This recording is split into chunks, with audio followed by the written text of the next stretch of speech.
안녕하세요. 김기만 강사입니다. 자, 이번 시간에 우리 출제 예상 문제 1번부터 같이 보도록 하겠습니다. 자, 다음 중 신용장 개설 신청서의 심사 시 적용 사항에 대한 설명으로 옳은 것은 무역거래 조건 중 FCA, FAS, FOB로 정한 경우 신용장은 Freight Prepaid 조건으로 개설되어야 한다. 자, F그룹에서 그 해상 운송 계약이라든가 또는 국제 운송 계약은 누가 체결을 하죠? 매수인이 체결합니다. 그렇기 때문에 결국은 그러한 비용 부담에 대해서도 매수인이 부담을 해요.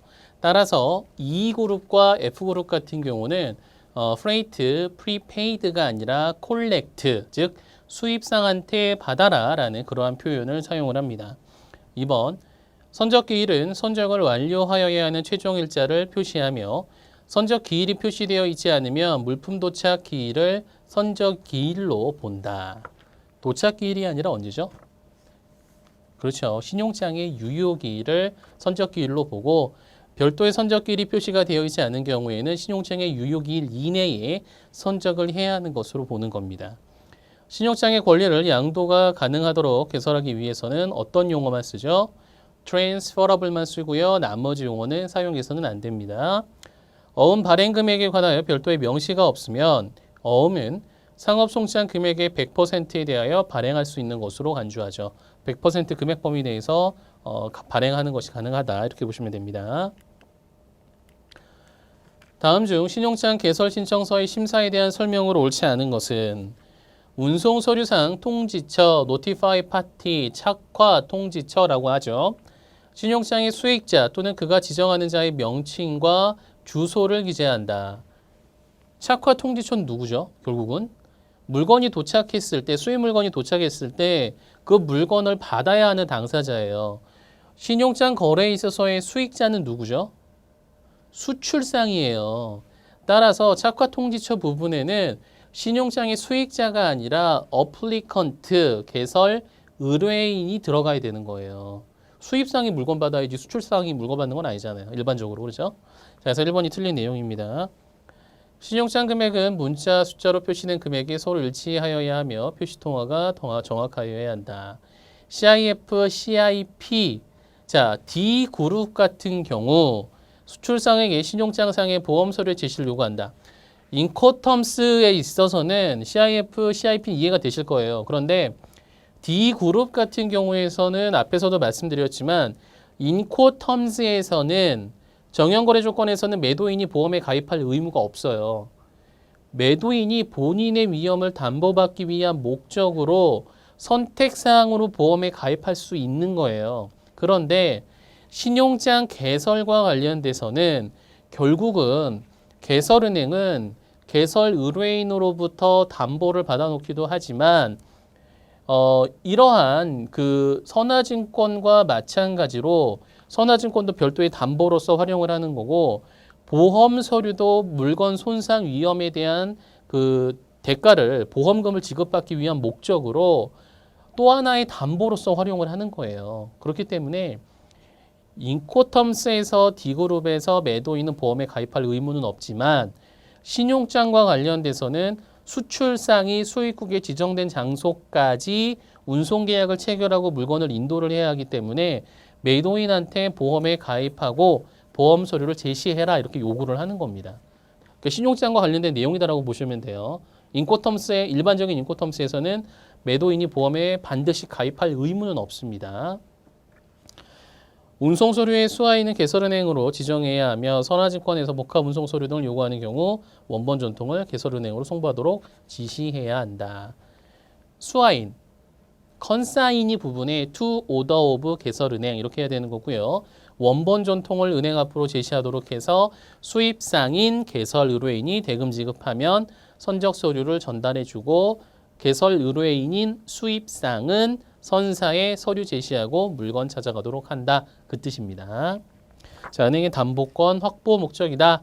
이렇게 정리를 하시면 되겠습니다. 수익자가 다음과 같은 표현이 사용된 서류를 발행하는 경우 이에 대한 설명을 옳지 않은 것은 수익자가 발행을 했습니다. 자, 수익자가 본인이 발행하는 서류상에 이러한 내용을 써도 되나요? First class 써도 돼요? 안 돼요. 그렇죠? As soon as possible 이러한 용어는 무시하도록 되어 있죠. 가급적이면 안 써야 됩니다. 자, 보험과 관련돼서 보니까 통상적인 위험이라고 썼네요. 가급적이면 쓰면 안 돼요. 자, 그리고 as per ICCA 올리스크 조건으로 보험에 가입하도록 돼 있네요. Copies of all documents must be sent to the applicant by courier on or about October 22nd 이렇게 나와 있네요. 원본이 아니라 사본이에요. 그렇죠? 선적 서류, 모든 서류 사본은 on or about이기 때문에 10월 22일을 기준으로 앞으로 5일, 뒤로 5일에서 총 11일 이내에 제시되면 되는 그러한 조건임을 알 수가 있습니다. 자, 1번 볼까요? 수익자가 위와 같은 서류를 발행하는 경우 지급 거절에 사유가 된다. First class 쓰면 안 된다고 그랬잖아요. Well-known, first class, competent, local 이런 거 쓰면 안 되죠. 그렇죠? 선적일자와 관련하여 불명확한 용어가 사용이 되었기 때문에 as soon as possible을 썼죠. 은행은 무시하고 유효기일 전까지 선적만 이행하면 조건이 충족된 것으로 본다. 은행은 ICCA 규정에 따라 관습적으로 인정되는 부보 위험에 대해 책임을 진다. 커스터머리 리스크라든가 유저 리스크는 쓰지 말라고 그랬잖아요. 그냥 ICC에 따른 내용만 책임을 지는 거고요. 이러한 관습적인 위험에 대해서는 담보하는지 여부 관계없이 그냥 제시되는 서류를 수리를 하는 겁니다. 책임을 지지 않는다라는 의미로 보셔야 돼요. 모든 서류의 부분을 17일부터 27일까지 개설 의뢰인에게 송부하면 조건이 충족된 것으로 본다. on or about이었죠. 자, 한번 역으로 가볼까요? 22일이었잖아요. 21일, 20, 19, 18, 17. 22일 기준으로 뒤로 23, 24, 25, 26, 27이 되는 거예요. 그래서 17일부터 27일까지 서류를 제시하면 되는 거예요. 맞죠? 사본을 보내주면 된다. 이 조건입니다.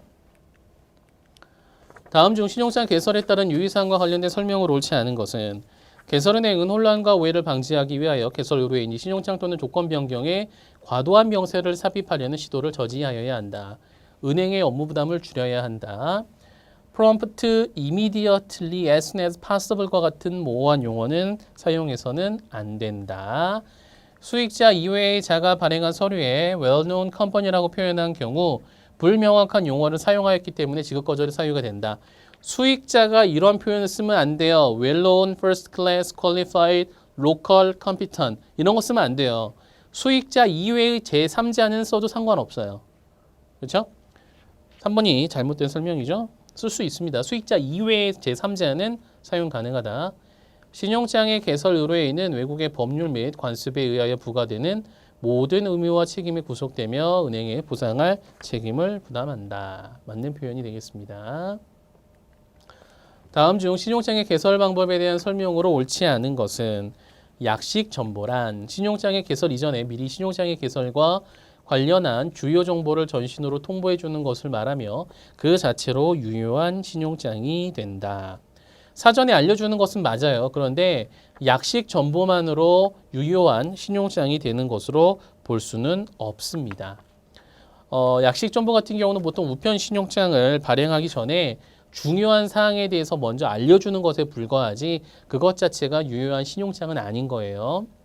우편 신용장이 개설되는 경우 통지은행은 코레스 계약에 의해 교환된 서명감과 신용장의 서명이 일치한지 여부를 점검하고 결과를 수익자에게 통지한다. 결국 사전에 은행끼리 서로 우리 그 신용장 개설할 때 이 도장 쓸 거야. 그 도장을 미리 찍어서 보내준 거예요. 그래서 은행이 보관하고 있는 서명과 도착한 우편 신용장의 종이 신용장의 서명이 일치하는지 여부를 확인을 하는 겁니다. 요런 내용이에요. 그래서 이게 외견상 진정성을 확인한다는 게 이런 개념인 거예요. 스위프트 방식으로 개설된 신용장은 자동으로 스위프트에서 확인이 되기 때문에 별다른 조치를 취할 건 없지만 종이 신용장 같은 경우는 과연 서명이 일치하는지 요거를 서로 확인을 하게 되는 겁니다. 수출상의 입장에서는 거래 안전을 도모하고자 전신 신용장을 선호하고 수입상 입장에서는 비용 절감 목적으로 우편 신용장의 개설을 선호한다. 아무래도 종이 신용장보다 전신 신용장이 빠르다. 그렇죠? 안전하고 통지가 빠르다라는 특징을 가지고 있고요. 비용으로 봤을 때는 전신용보다는 종이 신용장 개설하는 게 더 낫다. 이렇게 보고 있는 겁니다. 스위프트 신용장의 개설은 MT700, MT701을 사용을 한다. MT700 같은 경우는요. 신용장을 개설할 때의 기본 포맷이 되는 거고요. MT701 같은 경우는 MT700을 사용을 해서 물품의 명세 등을 다 기재할 수 없을 때, 좀 부족할 때 사용을 하는 그러한 방식이다라고 보시면 돼요. 메시지 타입이다라고 보시면 되겠습니다. 자, 다음 중 일람 출급 신용장에 대한 설명으로 옳지 않은 것은, 일람 출급 신용장은 일치하는 서류의 제시와 동시에 대금을 지급한다. 자, 여기서 일치하는 서류 제시에 대해 동시에 지급한다라는 것은, 즉시 지급한다라고 하는 개념은 서류 접수 2일로부터 5은행 영업일 이내에 지급한다라는 그러한 뜻입니다. 매입 신용장은 보통 하나홈의 발행을 요구하나, 이렇게 봐야죠. 매입 신용장은 보통 요구하나, 지급 신용장은 하나홈의 발행을 요구하지 않는다. 반대로 설명을 하고 있는 겁니다. 지급 신용장은 하나홈의 발행을 보통 요구하지 않으나 매입 신용장은 일반적으로 하나홈의 발행을 요구한다. 경우에 따라서 하나홈의 발행을 요구하지 않을 수도 있다. 이렇게 봐야 되는 거예요. 2번이 틀렸죠? 매입 신용장은 지정은행이 무예치환 거래은행일 때 주로 사용한다. 지급 신용장은 지정은행이 예치환 거래이거나 개설은행의 본점, 지점 간의 거래일 때 사용한다. 지급 신용장은 어음에 관한 별도의 내용이 없이 서류가 제시되면 바로 지급하겠다라는 문헌을 기재한다. 그래서 지급 신용장 같은 경우는 개설은행의 계좌를 가지고 있거나 또는 상환 방식인 경우에는 상환은행 앞으로 대금 청구를 해서 대금을 지급해주는 그러한 역할을 수행을 한다. 이렇게 보시면 되겠습니다. 다음은 수출 신용장 및 운송 서류상의 주요 정보이다. 수익자가 매입을 위하여 은행에 서류를 제시하여야 하는 최종 일자는 언제인가? 자, available with by를 보시면 신용장의 이용 방식하고요. 그리고 어느 은행에 서류를 제시해야 되는지가 나와요. 자, with ABC 서울, 서울에 있는 ABC 은행이 지정은행이고요. by negotiation, 매입 방식에 의한 신용장입니다. 자, 유효기간을 보니까요. 10월 6일이에요. 서류 제시 기간은 within 12 days after the date of shipment. 본선에 적재한 날짜 다음 날로부터 12일이 되는 날이 서류 제시 기간입니다. 자, 운송 서류상의 정보를 보니까요. 발행 일자는 9월 22일인데 본선에 적재된 날짜는 9월 21일이에요. 그러면 이 날짜를 기준으로 해야 할까요? 이 날짜를 기준으로 해야 할까요? 본선에 적재된 날짜를 기준으로 하는 겁니다. 9월 21일을 기준으로 해서 그 다음 날로부터 12일이 되는 날을 따지는 거예요. 그런데 9월 24일이 목요일입니다. 자, 그러면 9월 24일이 목요일이 되면 어떻게 되는 거죠? 21일은 무슨 요일이 되죠? 월요일이 돼요. 그렇죠. 그래서 요거는 참 문제가 여러분이 계산하기 좀 짜증나실 수도 있는데 얘가 월요일이 돼요. 3일 전이니까. 그러면 다음 날로부터 계산이에요. 그러면 9월 22일이 화요일이 돼요. 이 날짜가 하루가 그 첫째 날이 돼요. 그러면 12일까지 여러분이 확인을 해야 돼요. 12일이 되는 날을 따져보면 10월하고 3일이 돼요. 근데 토요일이에요. 자, 서류 제시 기간이 공휴일에 해당이 됩니다. 그럼 어떻게 됐죠? 다음 영업일까지, 다음 영업일로 어떻게 됐죠? 자동 연장됩니다. 그러면 며칠이 되는 거죠? 10월 5일 월요일까지 제시하면 되는 거예요. 이렇게 되는 겁니다.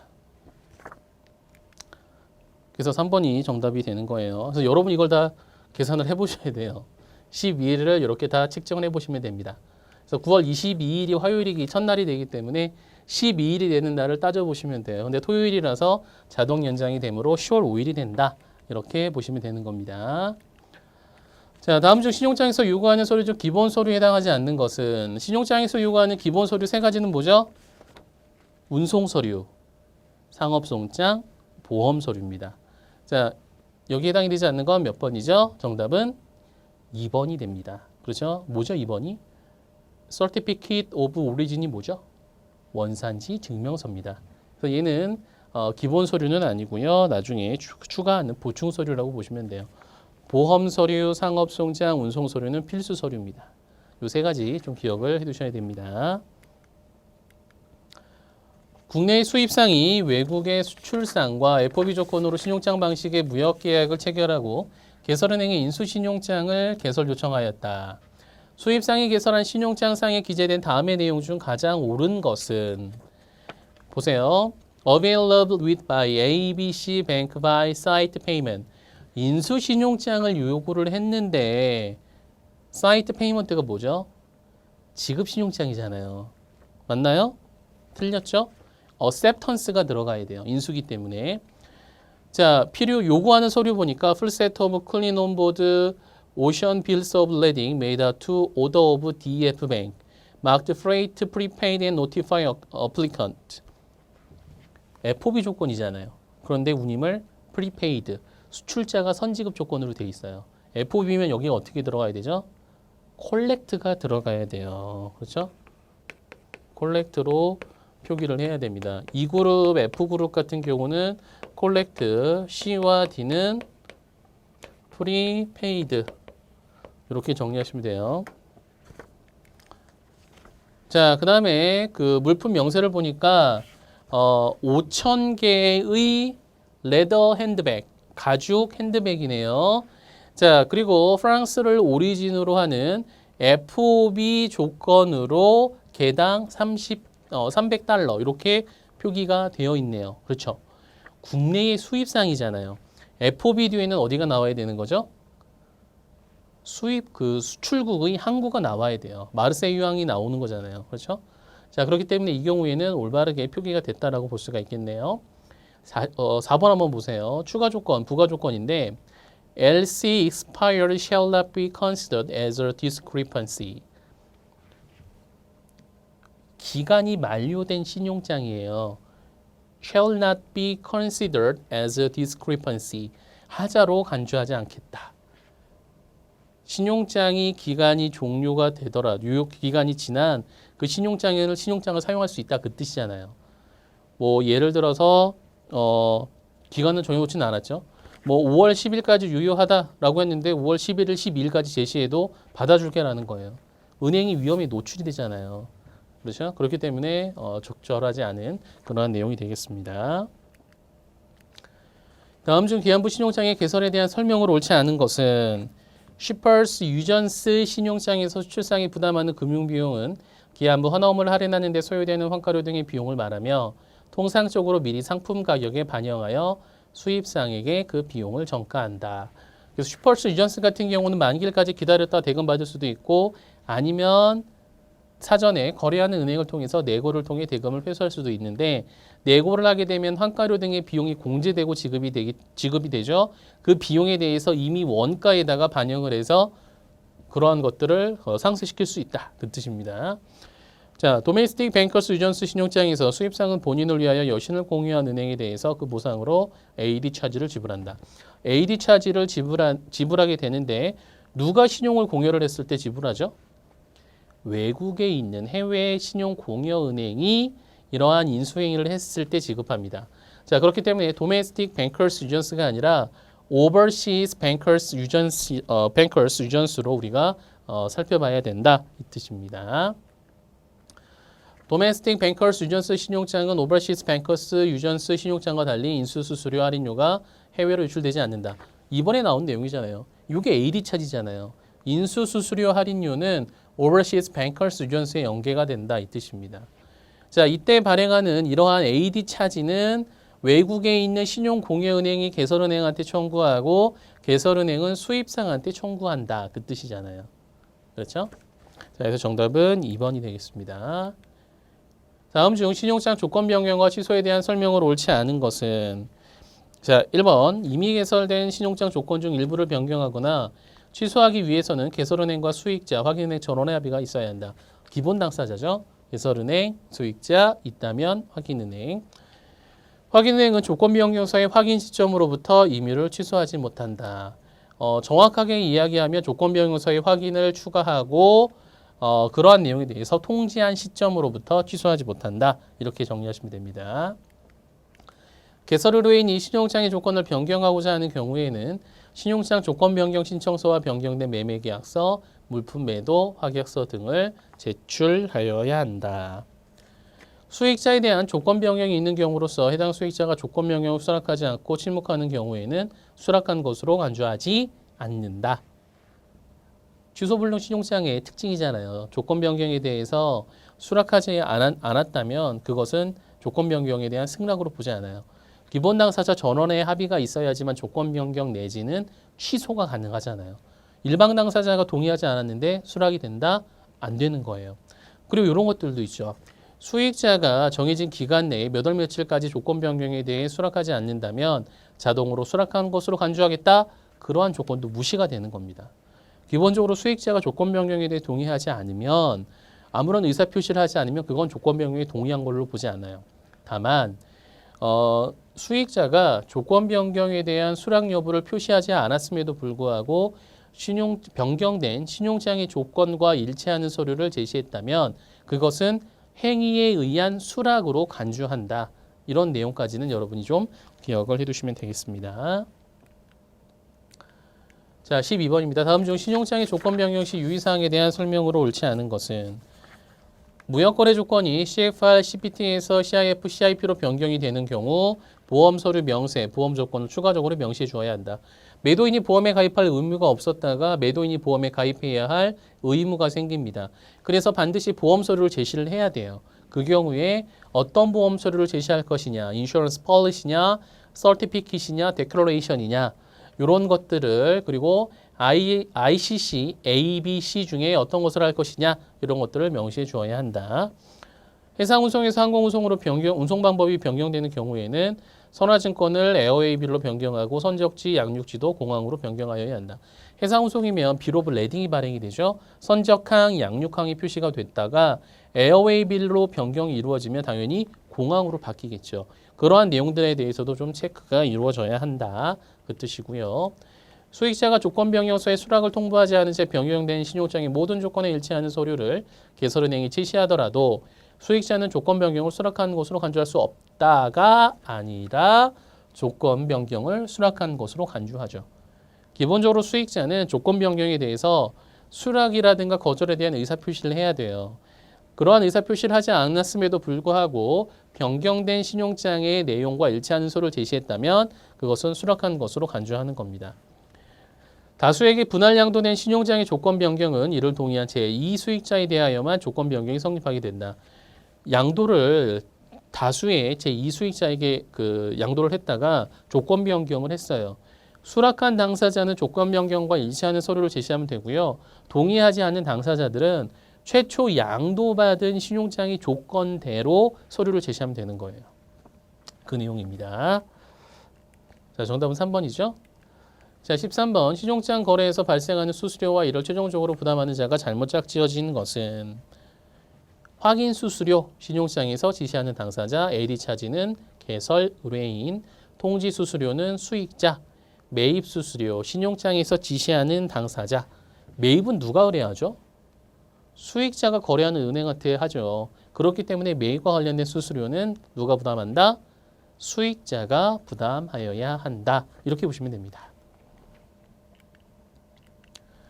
상환 베이스 일람불 수입 신용장 하에서 수입상의 대금 결제 이전에 개설은행의 예치환 계정에서 먼저 대금 지급이 이루어지는데 이에 따라 발생되는 개설은행의 자금 부담 비용을 커버하기 위해 징수하는 수수료를 무엇이라고 하는가? 자, 상환 베이스 같은 경우는 어떻게 되죠? 지정은행이 선적 서류는 개설은행으로 보내요. 그리고 그 대금과 관련돼서는 상환 수건을 받은 상환은행 앞으로 결제를 요청을 합니다.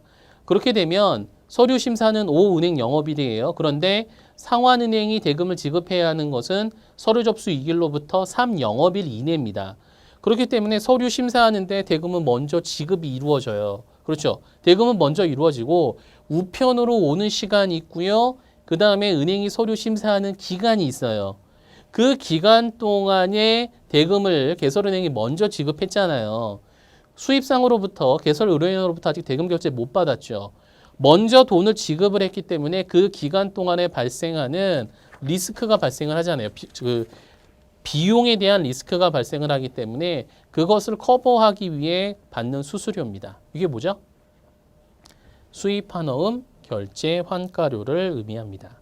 그래서 보통 8일에서 10일치에 대한 그러한 수수료를 미리 받아 놓는 거예요.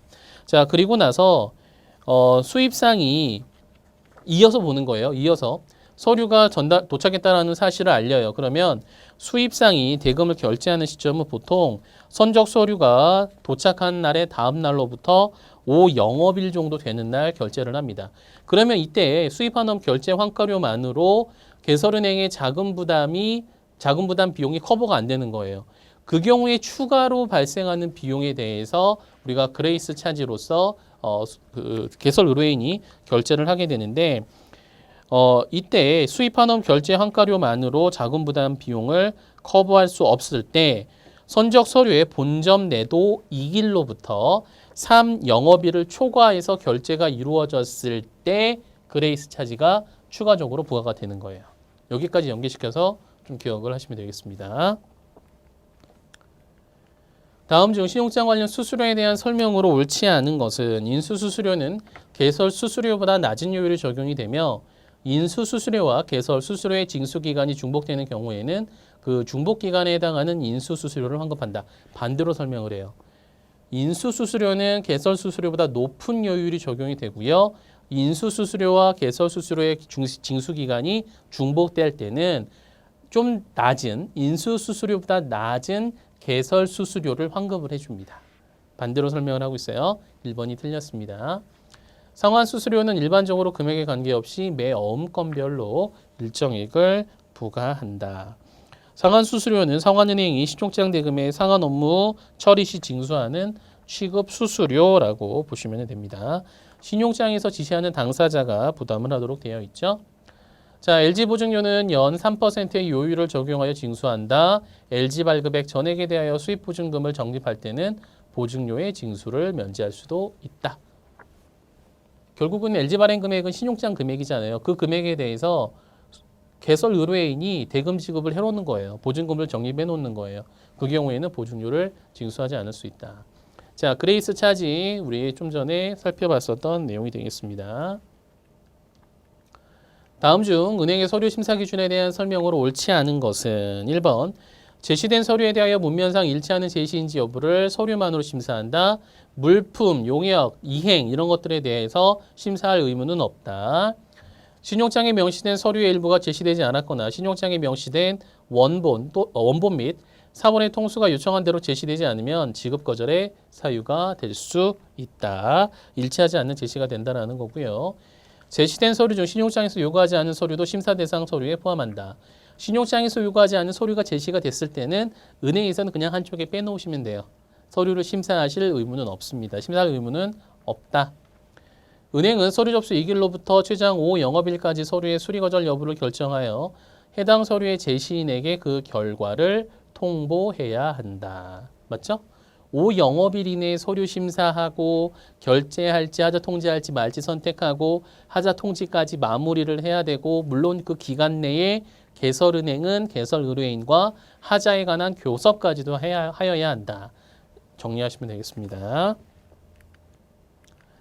다음 중 서류 심사의 의무와 면책에 대한 설명으로 옳지 않은 것은 은행은 서류 심사 시 해당 서류의 형식이나 위조 여부, 법적 효력과 상품의 명세, 수량, 상태 등에 대하여 어떠한 의무나 책임을 부담하지 않습니다. 맞죠? 은행은 제시된 서류가 신용장의 조건과 UCP 600 및 국제표준은행 관습에 일치하는지 여부를 서류 제시일의 다음 날로부터 며칠 이내에 통보해야 되죠? 5은행 영업일입니다. 2번이 틀렸죠? UCP 500에서는 7영업일이었다가 600으로 넘어오면서 5영업일로 바뀌었습니다. 현재는 5영업일만 생각을 하시면 돼요. 은행이 서류를 심사하기 전에 해당 서류가 위조 변조되었음을 알았던 경우에는 면책되지 않는다. 이러한 사실에 대해서 서류를 정확하게 심사를 하고 결제 거절을 해야겠죠. 그렇죠? 위조 변조되었던 것 알고 있었음에도 불구하고 결제를 했다면 책임을 져야 된다라는 뜻입니다. 제시된 신용장에서 요구하지 않은 서류에 대해서 은행은 심사할 의무는 없다. 한쪽으로 빼놓으면 되고 나중에 제시인에게 반환하면 된다. 다음 중 하자 있는 선적 서류의 인도와 관련된 설명으로 가장 옳지 않은 것은 선적 서류가 신용장애 조건과 불일치를 이유로 개설 의뢰인이 대금 지급의 거절을 요구하는 경우 그러한 사실을 수익자에게 통보해 주어야 한다. 자, 자, 보세요. 선적 서류가 신용장애 조건과 불일치를 이유로 개설 의뢰인이 대금 지급의 결제 거절을 요구하는 경우 그러한 사실에 대해서 수익자에게 통보해 주어야 한다. 자, 보시면 기본적으로 하자 있는 서류에 대해서 심사는 누가 하죠? 은행이 합니다. 따라서 개설은행은 대금 지급을 거절을 요구를 할 때는 그러한 사실을 서류를 제시한 당사자에게 통보를 해 주어야 합니다. 그 뜻입니다. 1번이 좀 잘못된 내용이죠. 대금 지급의 거절을 요구를 했다라고 하면 그 서류를 제시한 당사자에게 통지를 해야 합니다. 개설은행이 결제를 거절한다는 사실을 통보하지 않은 경우 대금 결제를 거절할 수 없다. 결제를 거절하지 않았다는 것 자체는 결국은 대금 결제를 해주겠다는 뜻으로 해석을 하겠다는 겁니다. 5 은행 영업일 이내에 하자 통지가 없었다면 그것은 결제되는 것으로 간주한다라는 뜻입니다. 하자 통보는 일에 하나여 유효하며 처음 통보하는 때에 명시하지 않았던 하자는 자연 치유된 것으로 본다. 서류상의 하자에도 불구하고 개설 의뢰인이 결제에 동의하면 개설은행은 개설 의뢰인의 서명 동의서를 진구한 후 선적서류를 인도할 수 있다. 이게 웨이버죠. 서류에 하자가 있으면 대금 지급을 거절할 수 있는데 개설 의뢰인이 그럼에도 불구하고 우리 결제할 테니까 서류 받아주세요, 수리해 주세요라고 할 수도 있다. 개설은행은 그러한 요청에 대해서 수락하고 결제를 해주고 서류를 인도할 수도 있고 아니면 개설은행이 보기에 개설 의뢰인의 신용 상태가 불안하다. 요새 TV 뉴스 사회면에 자주 나오고 재무제표라든가 재정상도 안 좋은 것 같다.